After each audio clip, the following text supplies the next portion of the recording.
नारायण। अब आरंभ करते हैं उत्पत्ति प्रकरण। 2 प्रकरण समाप्त हुए, वैराग्य प्रकरण और मुमुक्षु व्यवहार प्रकरण। एक में 1000 श्लोक थे, एक में 1500 श्लोक। इस प्रकार 2500 श्लोक समाप्त हुए। तो इन 2500 श्लोकों में तो मात्र भूमिका थे। अब वास्तविक ज्ञान वाले जो प्रकरण हैं वो आरंभ हो रहे हैं।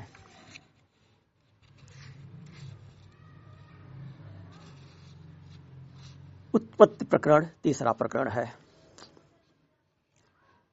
प्रश्न होता है कि उत्पत्ति प्रकरण बड़ा है, आगे के सभी प्रकरण क्रमशः बड़े बड़े हैं। पीछे हम बता चुके हैं कि उधर 2500 श्लोक था और इधर 5000 है, 7000 है, 14500 है, 6000 है। इस तरह से करके कुल 33000 श्लोक हैं। तो 2500 हुए और उसमें से ये 30-31 श्लोक शेष हैं अभी। तो उत्पत्ति प्रकरण, इसकी आवश्यकता क्यों पड़ी? जब वेदांत ये मानता है कि यह सृष्टि है ही नहीं, यह मिथ्या है, यह भ्रम है, तो फिर इसकी उत्पत्ति बताने की क्या आवश्यकता? इस सृष्टि से, संसार से जब कोई तात्पर्य ही नहीं है, यह संसार ही नहीं है और इसके प्रपंच में उलझना ही नहीं है, तो जो चीज है ही नहीं उसको जानना क्या है? उसकी उत्पत्ति फिर कैसे हुई तो उसको बताने का प्रयोजन क्या है? तो प्रयोजन है इसको बताने का, यह संसार वास्तव में तो नहीं है किंतु भ्रम पूर्वक है। जैसे स्वप्न वास्तविकता नहीं होता है, लेकिन जितने देर तक स्वप्न देखते हैं उतने देर तक प्रतीति होती है, यह नहीं प्रतीत होता है कि स्वप्न देख रहे हैं, यह मिथ्या है। उस समय यही प्रतीत होता है कि यह सत्य है। तो उतने देर के लिए स्वप्न भी सत्य होता है। और जागने पर भी कुछ स्वप्नों का कुछ देर तक प्रभाव रहता है। जागने पर वे स्वप्न सब मिथ्या सिद्ध हो जाते हैं, उसका आफ्टर इफेक्ट रहता है। कुछ स्वप्नों का मन पर प्रभाव रहता है जागने के उपरांत भी। तो जब जाग रहे हैं तो इस समय जो आपका व्यवहार है, जो आपका चिंतन है, यह स्वप्न में नहीं रहता है। स्वप्न में आपकी दूसरी दुनिया हो जाती है। तो उतने समय के लिए, स्वप्न काल तक के लिए, यह आपका जागृत काल यह मिथ्या हो जाता है, नितांत मिथ्या हो जाता है, 100% मिथ्या हो जाता है स्वप्न के समय। स्वप्न तो जागृत में फिर भी कुछ याद रहता है, लेकिन यह जागृत जो है यह स्वप्न में बिल्कुल नहीं याद रहता है। उतने समय के लिए यह मिथ्या हो गया। तो सत्य कौन सा है? स्वप्न सत्य है कि जागृत सत्य है? तो आवश्यकता पड़ती है कि जो स्वप्न है, स्वप्न की तरह से जो भ्रम है, वह भ्रम आया कहां से? यह सृष्टि यदि मिथ्या है शब्द लगा हुआ है, तो कैसे कहें कि नहीं है? तो इस मिथ्या की भी उत्पत्ति कैसे हुई? मिथ्या कैसे आया?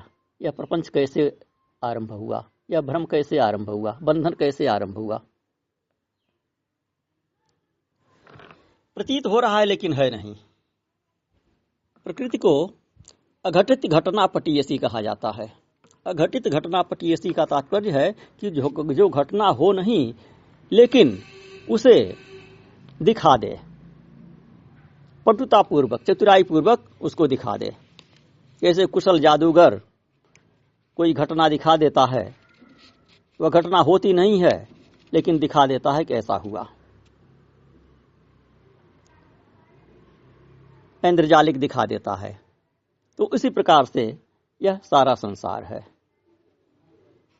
जैसे रेत में जल होता नहीं है, मरुस्थल के रेत में, लेकिन ग्रीष्म ऋतु में दूर से चमकता है, बिल्कुल जल जैसा ही वो दिखाई देता है। मृगमरीचिका उसे कहते हैं। हिरन उसकी ओर दौड़ता है पीने के लिए, देखता है, निराश होके आ जाता है, फिर दूसरी ओर दौड़ता है, वहां से भी निराश होके लौटता है। मनुष्यों को भी वह मृगमरीचिका दिखाई पड़ती है, दूर से वह जल दिखाई पड़ता है, लेकिन जब निकट जाकर देख लेता है तो ज्ञान हो जाता है कि यह जल नहीं है, यह रेत ही है। तो जब ज्ञान हो जाता है यह जल है नहीं है, रेत ही है, तो वह जल दिखाई देते हुए भी यह ज्ञान रहता है कि यह रेत है, जल नहीं है। उससे भ्रमित नहीं होता है मनुष्य, उसकी ओर फिर आकर्षित नहीं होता है। तो इसी प्रकार से यह संसार ज्ञान हो जाने के उपरांत ज्ञानी को आकर्षित नहीं करता है।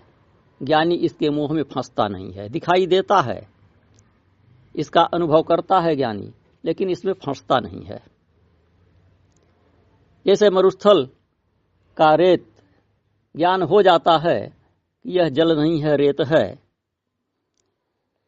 फिर भी वह दिखाई तो देता ही है, जल की ही तरह दिखाई देता है, लेकिन ज्ञान हो जाता है कि जल नहीं है, रेत है, तो उससे भ्रम नहीं होता है। तो इस भ्रम का सीक्वेंस जानने की आवश्यकता है। संसार की उत्पत्ति कैसे हुई? मिथ्या ही है, तो ये मिथ्या कहां से आया? इसका क्रम क्या है? इसके नाश का क्रम क्या है? गोस्वामी तुलसीदास जी ने कहा, बिनु जाने प्रतीति न होई, जाने बिनु न होई प्रतीति। तो बिना जाने प्रतीति नहीं होती है। तो इस मिथ्यात्व के क्रम को जानना आवश्यक है। एक एक करके जब जान लेंगे, इसकी परत दर परत जब जान लेंगे, तो पता चलेगा कि यह कुछ नहीं है। और बिना जाने ही केवल रटेंगे कि यह कुछ नहीं है, तो समझ में नहीं आएगा।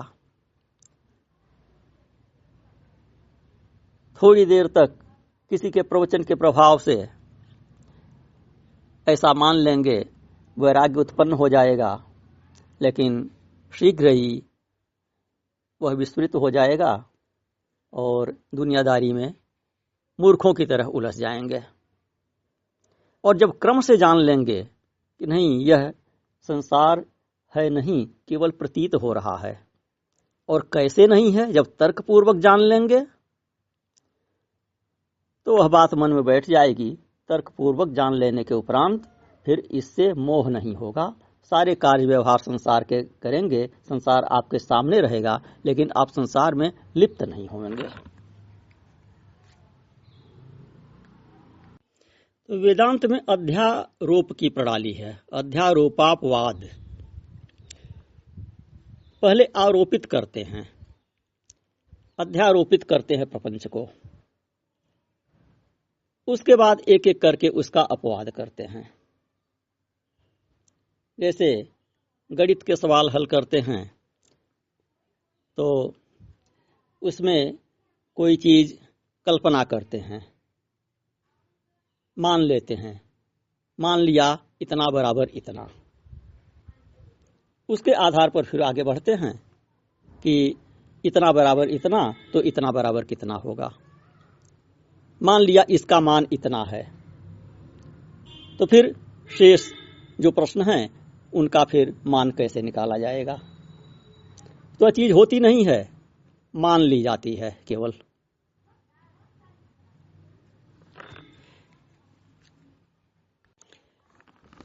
किंतु बिना माने वह प्रश्न हल नहीं होता है। इसी तरह से वेदांत में अध्यारोप किया जाता है, मान लिया जाता है, और मान लेने के बाद उसका निराकरण कर दिया जाता है। समस्या हल हो जाने के उपरांत सिद्ध कर दिया जाता है कि यह जो मान लिया गया था यह सब कुछ है नहीं। तो वशिष्ठ जी कहते हैं उत्पत्ति प्रकरण के प्रथम सर्ग में कि अहं तावत् यथा ज्ञानम यथा वस्तु यथा क्रमम यथा स्वभावम तत्सर्वम वच्मीदं श्रूयतां बुध। कि हे बुद्ध, बुद्धिमान, सौम्य संबोधन कर रहे हैं। मैं पीछे संक्षेप में दिखलाए गए संपूर्ण पदार्थों को, जो पीछे के 2 प्रकरण में भूमिका स्वरूप बता चुके हैं, तो संपूर्ण पदार्थों को, संपूर्ण प्रमाणों को अनुभव के अनुसार, वस्तु के अनुसार और उनके स्वभाव के अनुसार क्रमशः विस्तार पूर्वक कहता हूं। यथा वस्तु अर्थात परीक्षा करके जान ली गई है कि वस्तु जैसी है, परीक्षा द्वारा जैसी वस्तु है उसके अनुसार, और यथाक्रम, यथाक्रम का साधन और युक्तियों के निरूपण पूर्वक, और यथा स्वभाव, जैसा श्रोता का स्वभाव है तथा श्रोता की बुद्धि की परिपक्वता के अनुसार, और यथा वस्तु से सृष्टि से पूर्व अवस्था का कथन है। वस्तु वास्तव में कैसी है, वस्तु वास्तव में क्या है? तो वस्तु वास्तव में क्या है? सृष्टि से पूर्व भी यह वस्तु नहीं थी और सृष्टि के उपरांत भी यह वस्तु नहीं होगी। बीच में केवल इसका आभास हो रहा है। तो जो चीज पहले भी नहीं थी, जो चीज आगे भी नहीं रहेगी, उसे सत्य नहीं कह सकते हैं, उसे सनातन नहीं कह सकते हैं। सृष्टि से पूर्व सन्मात्र था केवल। और यथा ज्ञानम फिर कहते हैं, तो यथा ज्ञानम से सृष्टि के आरंभ की उन्मुखता का कथन है। यथा क्रम से स्थूल सृष्टि के क्रम का कथन करते हैं। यथा स्वभावम से जगत के आरोप की दशा में भी वह अविकृत स्वभाव रहता है, इसका कथन कहते हैं। इसका स्वभाव क्या है कि यह जो सृष्टि दिखाई दे रही है, इस समय भी उस ब्रह्म में कोई विकार उत्पन्न नहीं हुआ है। वह जैसा था वैसा ही है और वैसा ही रहेगा। यह उसमें तरंगे दिखाई दे रही हैं, केवल समुद्र की तरंग की भांति। तो इसे विवर्तवाद कहते हैं। तो वेदांत विवर्तवाद की धारणा लेकर चलता है। विकृतिवाद, परिणामवाद इसमें नहीं है। परिणामवाद किसे कहते हैं? जैसे दूध का दही हो जाना, दूध का परिणाम दही हो गया। तो परिणामवाद से वेदांत की समस्या हल नहीं होती है। दूध से दही हो गया तो उसमें विकार हो गया, वो रूप परिवर्तन हो गया, दही पुनः दूध बन ही नहीं सकती है। तो वेदांत कहता नहीं, सृष्टि में कोई परिणाम नहीं होता है, ब्रह्म में कोई परिणाम नहीं होता है। ऐसा नहीं है कि ब्रह्म कुछ है कुछ बन गया। ये ब्रह्म में विवर्त होता है। विवर्त अर्थात जल का बुलबुला, जल की तरंगे। जल की तरंगे जल से भिन्न नहीं होती हैं। तरंग में भी वही जल है। जब हवा शांत है, तरंग नहीं उठ रही है, समुद्र या जलाशय स्थिर है, तब भी वही जल है। और जब थोड़ी हवा चली और तरंग लहर उठने लगी, तो उस लहर में भी वही जल है, उसमें लेश मात्र भी कोई परिवर्तन नहीं है। इसे विवर्तवाद कहते हैं। दूसरा उदाहरण कि भ्रम काल में भी वास्तविक वस्तु बदलती नहीं है, भ्रम केवल होता है। अध्यस्त विषय ज्ञान में सत्य पदार्थ वह विषय नहीं होता है, भ्रम वाला विषय नहीं होता है, सत्य सत्य ही रहता है। भ्रम में भी अध्यस्त का ही भान होता है और कुछ भी किसी तरह भाषित नहीं होता। अध्यस्त में अधिष्ठान का भान होता है,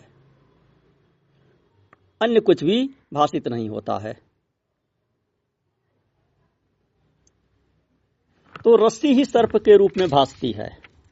रस्सी में जब सर्प दिखाई पड़ा, प्रसिद्ध दृष्टांत है कि अंधेरे में, धुंधलके में रस्सी देखा दूर से और सर्प का उसमें भ्रम हो गया और भय उत्पन्न हो गया। तो सर्प वहां पर आया नहीं,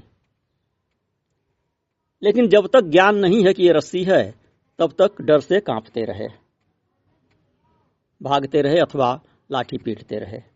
लाठी पीटे, पता चल गया कि नहीं ये सर्प नहीं, ये तो रस्सी है, तो आपका भय दूर हो गया। अथवा प्रकाश हो गया, देख लिया ठीक से, पता चल गया कि ये रस्सी है, तो भय दूर हो गया। तो भय काल में भी वह रस्सी वही थी, उससे पहले भी वही थी, बाद में भी वही रस्सी है। तो अधिष्ठान वह रस्सी है और सर्प उसमें भ्रम है। भ्रम का भी अधिष्ठान कोई न कोई होता है, भ्रम का अधिष्ठान वह रस्सी है। वह जो सर्प था, भ्रमकालीन सर्प था, वह उस रस्सी में ही अधिष्ठित है। तो बंधोऽयं दृश्य सद्भावात् दृश्याभावेन बंधनम न संभवति दृश्यं तु यथेदं तच्छ्रुक्रमात्। यदि शंका हो कि संसार रूप बंधन की निवृत्ति का उपाय चाहता हूं, तो मेरा दृश्य को मिथ्या सिद्ध करने वाले इस उत्पत्ति प्रकरण को सुनने से लाभ क्या है? तो कहते हैं इसके उत्तर में कि जब तक दृश्य है तभी तक यह संसार रूप बंधन है। दृश्य की निवृत्ति होने से बंध नहीं रह सकता। इसलिए यह दृश्य जिस प्रकार उत्पन्न होता है उसे क्रम से जानना आवश्यक है। उसे आप जानिए। उत्पद्यते यो जगति स एव किल वर्धते स एव मोक्षमाप्नोति स्वर्गं वा नरकं च वा। केवल दृश्य के अभाव मात्र से बंधन की निवृत्ति कही है, पर यह ठीक नहीं जचता, क्योंकि उत्पत्ति, वृद्धि, नाश, स्वर्ग, नरक इत्यादि बंधन आत्मा के धर्म रूप से प्रतीत होते हैं। इसलिए उनका तो आत्मकोटि में अंतर्भाव ठहरा। तो ऐसी स्थिति में दृश्य की निवृत्ति होने पर भी बंध की निवृत्ति नहीं होगी, यह शंका हो सकती है। इसलिए कहते हैं कि उत्पद्यते यो जगति स एव किल वर्धते स एव मोक्षमाप्नोति स्वर्गं वा नरकं च वा। कि इस संसार में जो उत्पन्न होता है वही वृद्धि, क्षय, स्वर्ग, नरक इत्यादि को प्राप्त होता है, वही बंधन और मोक्ष को भी प्राप्त होता है। उत्पत्ति, वृद्धि, विनाश इत्यादि धर्म आत्मा के नहीं हैं। तो अपने स्वरूप का परिज्ञान न होने से ही उसको उत्पत्ति आदि का भ्रम होता है। आत्मा तो सदा मुक्त है, आत्मा का मोक्ष नहीं होता है, वह तो मुक्त है। उसका ज्ञान न होना बंधन है, तो उस बंधन से निवृत्ति होना मोक्ष है। तो चूंकि अपने स्वरूप के अज्ञान से ही बंध है, अतः स्वरूप के बोध के लिए आगे के ग्रंथ से, इस उत्पत्ति प्रकरण और आगे के प्रकरणों से दृश्य प्रपंच की असंभाव्यता सिद्ध करते हैं। उत्पत्ति इत्यादि का संबंध दृश्य संसार से है, आत्मा से नहीं है। सृष्टि की उत्पत्ति का क्रम जो बताया जाएगा, इसका संबंध दृश्य से है, प्रपंच से है, आत्मा से इसका कोई संबंध नहीं है। आत्मा तो उत्पन्न नहीं हुआ, आत्मा तब भी था, अब भी है, आगे भी रहेगा। सृष्टि का उत्पत्ति और विनाश होता है, आत्मा का नहीं होता है। तो आत्मा दृश्य प्रपंच की उत्पत्ति से पहले जैसा था वैसे ही रहता है, और मात्र भी उसमें विकार नहीं आता।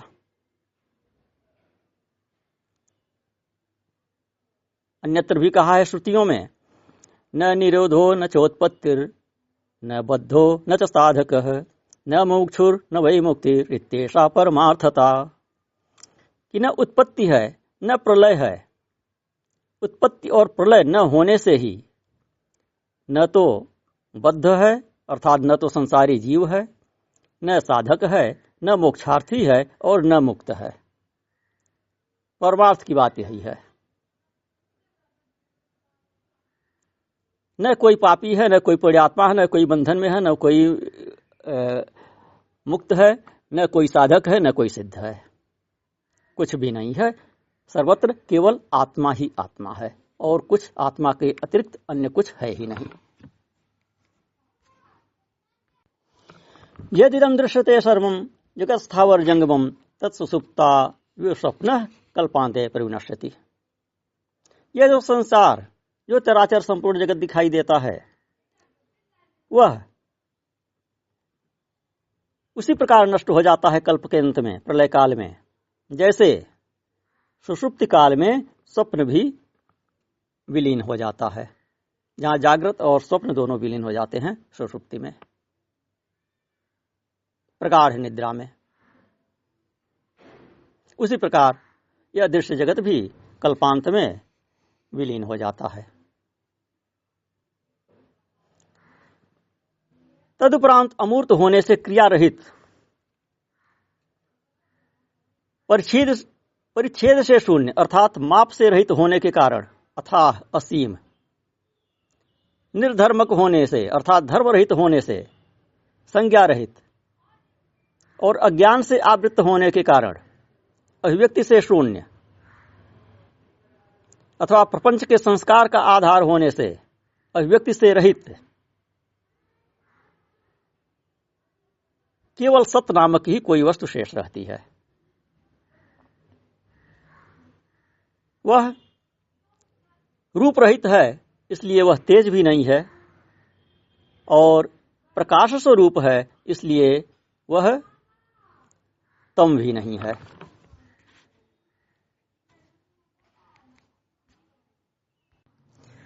ऋतात्मा परम ब्रह्म सत्यमित्यादि का बुधई कल्पिता व्यवहारार्थम तस्य संज्ञा महात्मन।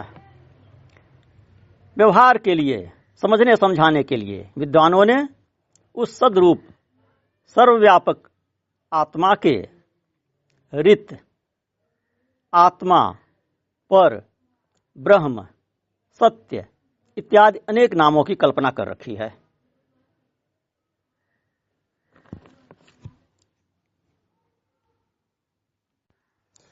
उसका नाम आत्मा क्यों है? आत्मा की परिभाषा क्या है? यह बताया है, यच्चाप्नोति यदादत्ते यच्चाति विषयानि है यच्चास संततो भावस् तस्मादात्मेति शब्दते। कि चूंकि यह संपूर्ण पदार्थों को व्याप्त करता है, व्यापक होने के कारण ब्रह्म कहते हैं। यहां आत्मा की परिभाषा कर रहे हैं, आत्मा और ब्रह्म एक ही है। तो आत्मा भी संपूर्ण पदार्थों को व्याप्त करता है, उनका ग्रहण करता है, भोग भी करता है और स्वयं कभी नष्ट नहीं होता, इसलिए यह आत्मा कहा जाता है।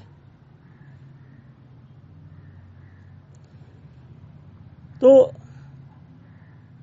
वेदव्यास जी की यह उक्ति है, इसके अनुसार आत्मा सत्यता के उत्कर्ष की अवधि होने से, पर और स्वयं बृहत होने से या जगत के आकार को बढ़ाने वाला होने से ब्रह्म का यह भी अर्थ है कि जो निरंतर वृद्धि करता है, संसार को बढ़ाता है। स्वयं तो नहीं बढ़ता है, स्वयं क्या बढ़ेगा? स्वयं यदि बढ़ता है तो फिर वो सीमित हो जाएगा कि पहले सीमित है बाद में बढ़ रहा है। तो अदृश्य को बढ़ाता है।